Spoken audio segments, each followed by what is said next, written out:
మన ముందుకు ఒక గొప్ప రోజు వచ్చింది. మన దేశ భవిష్యత్తు, మన భవిష్యత్తు నిర్ణయించే రోజు. మన నాయకుడు మన నాయకత్వాన్ని ఎన్నుకునే రోజు. మన భవిష్యత్తు కోసం ఆలోచించి చేసే రోజు. మనతో పాటు 100 మంది జీవితాలను డిసైడ్ చేసే రోజు. అదే మన ఓటు. మనం ఓటు వేసేటప్పుడు ఒక్కసారి ఆలోచించండి, నువ్వు వేస్తున్న ఓటు సరైన వ్యక్తికి వేస్తున్నామా అని. ఎందుకంటే నువ్వు వేసే ఓటు వల్ల నీ ఒక్క జీవితమే కాదు, నీ చుట్టుపక్కల ఉన్న 100 మంది జీవితాలను డిసైడ్ చేస్తుందని గుర్తుపెట్టుకో. నువ్వు ఎన్నుకునే నాయకుడికి ఎన్నో వసతులు ఇస్తుంది.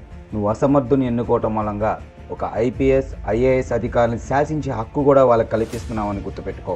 నువ్వు ఓటు వేసేటప్పుడు ఆలోచించు, నీ జీవితం 5 ఏళ్ల పాటు వాళ్ళ చేతుల్లో పెడుతున్నావని ఆలోచించు. గుర్తుపెట్టుకో, నీ జీవితాన్ని 5 సంవత్సరాల పాటు వాళ్ళకి అప్పచెప్తున్నావని గుర్తుపెట్టుకో. నువ్వు తాగే నీరు, నువ్వు తిరిగే నేల అన్నీ కూడా వాళ్ళ చేతికిస్తున్నావని గుర్తుపెట్టుకో.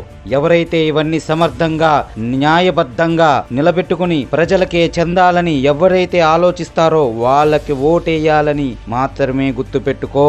పార్టీని చూసి కాదు, పార్టీ జెండాని చూసి కాదు, వ్యక్తిని చూసి కాదు, నీకు ఆ వ్యక్తి ఏం చేస్తున్నాడన్నదే కావాలి. వారసుడిని కాదు, వారసత్వాన్ని చూసి కాదు.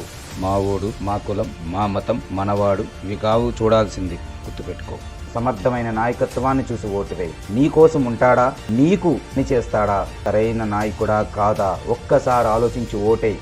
మరి ఈ ఓటు వేసేటప్పుడు మాత్రం బానిసల్లాగానే ఆలోచిస్తున్నాం. ఒక్కసారి నువ్వుగా ఆలోచించి ఈ ఓటుని వేయి. బానిసలా కాదు, ఒక పౌరుడిలాగా ఆలోచించే, దేశ భవిష్యత్తు ఆలోచించుకుని ఓటేయి. జై హింద్.